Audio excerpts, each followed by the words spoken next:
going to be one of mine as well. That's a major one I have.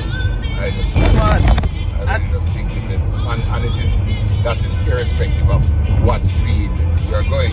Right. The first rule of the road is to keep left, except when overtaking or turning right. So if you're not overtaking and you're not turning right, you must be in the left lane. Right. Oh, no another pet peeve relating to that is people who are not actually in the right lane. If you blow them, meaning the correct lane. If you blow them, they'll drive slower or they try and cuss you out. You ever notice that? Yeah, because they don't know the road code. Because the road code does not say anything about that segment of the road code. Don't say anything about your speed. So right. What is it saying? Irrespective of the speed you are traveling, right. Whether it's 0 or 100, you should be driving in the left lane, except under 2 circumstances. Right. When overtaking or turning right. Okay. So some people will quarrel and say, but I am driving at the speed limit. That is not the issue. So it's the lane that you're in. So most accidents in Jamaica are caused by people failing to keep to the left. Okay. And that has been said by police authorities. So that is a general rule. We all know we drive on the left. Right? So when we have a dual carriageway, like what we're on now, it's not a case where you can choose whichever lane you wish to. No, you're still supposed to stay in the left lane unless you're overtaking. Or turning right. That's right. Okay. Alright, so that's settled. Alright, the other pet peeve I have is the taxis driving on the sidewalks. So for example, you know when you're coming from St. Anne's Bay and you're going up to Draxall, the plazas right there tends to be a lot of traffic there. And I think they're doing some... They're actually undertaking. Oh, undertaking. Which is not permitted. Right, because now you are in your lane going down, and then all of a sudden on the sidewalk you hear somebody blowing you or coming down at top speed. You're in the utmost left lane and somebody's driving on your left. That's actually called undertaking, and that is illegal and irregular. But that is something that happens so often. Because the police ought to be out there. That's what I'm wondering, why you don't have like policemen riding up and down there. Or another thing that I think that can be done, because I've seen it like when we've gone to Europe or so, and they have the metal, like some metal poles on the road so you can't drive on the sidewalk. Yeah, but I don't think they usually put the metal poles there where most of the places, because what happens? Yeah. The soft shoulder is for emergency pull off. Okay. So you will pull off. It requires a soft shoulder because you might want to pull off in an emergency. You might have a flat tire, you might have a problem with your vehicle, you might just need to pull off. And so that has to be, that place has to be provided. So but I understand that. Hold on. No, I understand that point, but you could space them in such a way that it doesn't give the opportunity to drive along it, but you have enough space to stop. Well, that could be done. Right. But I think the most effective way is to put up cameras. Yeah. So people know that there are cameras. In Singapore, there's what is called the bus lane. No private vehicle or taxi can drive in the bus lane without being prosecuted, because they're all fitted with cameras.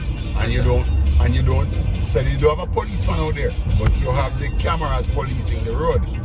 And once you do that, you're going to get a ticket in the mail. But we reach there, so? Right? Yes, I mean the technology is here. Yeah. Spend the money because you're spending the money to protect the people you don't have. So again, we're talking about recruiting policemen for these tasks. Policemen will never be effective no matter how many police you have, because you don't have enough of them. So what you have to do is diversify the resources. So you have police doing what police can do, and then you have other technology doing the other things. I think that's what is important. It can't be just about something about the human. Human, you can't find enough human to be everywhere. Well, something has to be done about it. But one camera can cover a very long stretch of road. Right. Right? Well, like you say, if we get the cameras, then it must be that there is some result that's coming you from just need camera legislation to be able to prosecute and carry through by that means. And follow through. I mean, everywhere else it happens. Well, not everywhere else, but in the developed world, if you go to most of Europe, if you go to most of Asia, that's how it is. That's how it is in China. That's how it is in Singapore. And we can do it here because we have all this technology. Yeah, but we're supposed to be a techie place. So let's do it. So, your time. Another road pet peeve. Well, I just hate to see people blocking intersections. And I was pleasantly surprised to see that the boxes, the yellow boxes, are coming back. That is what I don't understand. Explain to me how those yellow boxes gonna stop people from blocking. You ought not to be in there, right? But the problem with that is that if you're in there, because we don't have the technology, it requires a policeman to come and prosecute you. Right. Right? So we're just hoping people will just use good sense. Right. And once you see it, you understand that you ought not to be in the box. But I think there needs to be some wider education, because I'm sure a lot of persons don't know what those yellow boxes are there for. I agree. But again, you won't be able to enforce, even though you put them there. You won't be able to enforce because police will not always be able to see them. Right. The police is not everywhere. So what again should happen is that those intersections should be fitted with cameras. Once you come there, photograph is taken of your license plate and your car. You get a summons in the post, and that's it. Yeah, and educate people the purpose of those yellow boxes. Yeah. But what they're there for. A lot of people take it a pleasure to block the intersections. Yeah. So when you block the intersections, you stop free movement of traffic. Yeah. So when the filter light turns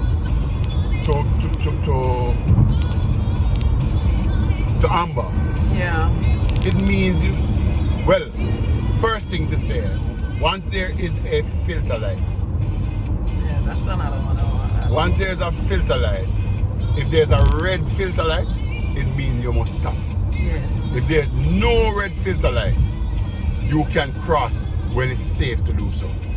So, if there's no red filter light and there's a green light, yes. If there's a green light and there is no filter light and you want to turn right, the filter light is not on. Once it's safe to do so. Once it's safe to do so, you can do that? Right. Okay. But here, so now we're at the green light and there's a filter but it's not on. Right. I could turn right. That's right. If it was the road once it's safe clear. Once it's safe to do so, you can do it. Okay. If there was a red filter light, you can't move.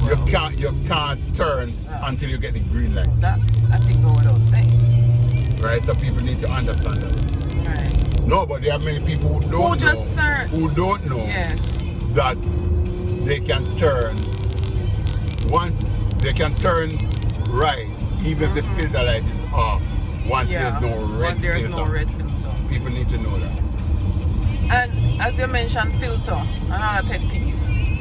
You'll have somebody in the filter lane and you're going straight, so you have your green light now, and all of a sudden they come from the filter lane and cut across in front of you. Yeah, can change their mind. Some people change their mind, and some people do it.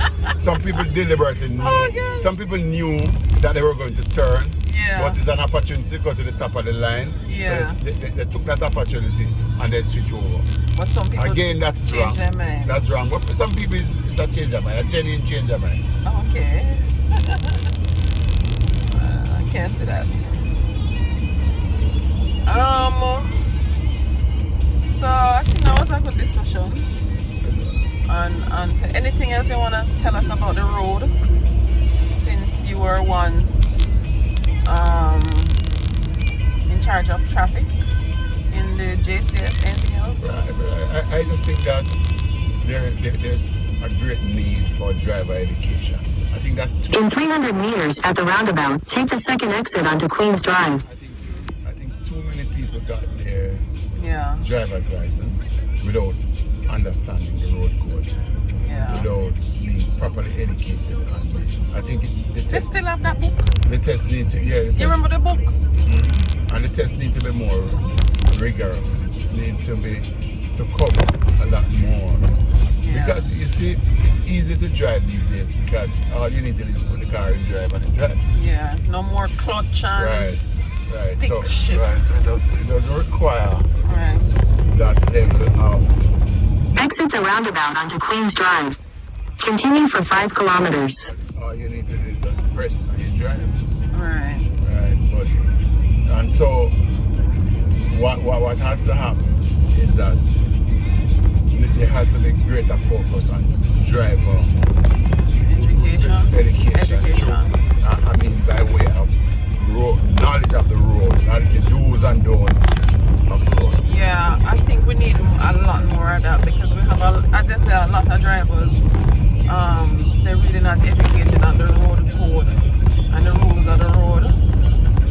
And I think I don't know if it's a traffic department or where should have well, them too, but there has to be a government effort. I mean, recently there was a new road traffic act, and people were confused. It was confusion. It was said that there's going to be a very robust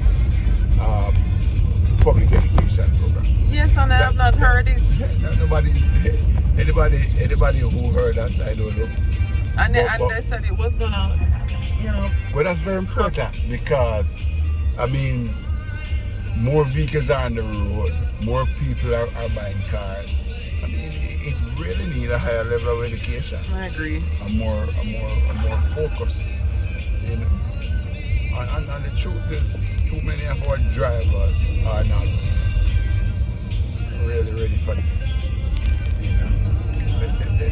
They have to scrutinize though the process by which people get licensed. I think there's need for greater scrutiny and the process by which people get licensed. A lot of loans being given for cars. And so you don't have a day that's not a lot of traffic anymore. Every day is a day filled with traffic. When you see people reversing and you say, these people are not going straight, it's all over the place. Yeah. And a lot of people can't park. If you don't have a place, you see, going to places, another pet peeve. You go into places of parking and you see persons parked in the middle. The parking is marked out and the person's parked in the middle of the white line and them take up 2 parking spaces and you see that a lot. And what you know is that they have help because a lot of these vehicles have, you can look in the camera. They have the reverse camera. So you can see exactly where you're going. Yeah. All they need to do, there are 2 lines on the camera, there are 2 lines on the ground. I can't even understand it. Is to ensure that those lines, you can see them on both sides, right? Just ensure that you line up the vehicle within the 2 lines on the ground. Yeah. And so the 2 lines on the ground and the 2 lines in the vehicle are overlapping.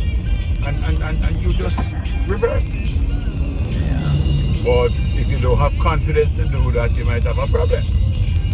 Some people like to drive forward, but they don't like reversing. well those are not good drivers because a major part of your driving test, when I did driving test, a major part of it was how you reverse through the cones. But that's back in the day. Right? And that was very stringent. If you hit one of those cones going back, you were disqualified. But if we're to be honest, a lot of people don't drive for them license. That's part of the challenge. So that's why I said that without saying it. By saying that the process by which people get licensed needs to be seriously examined. Yeah.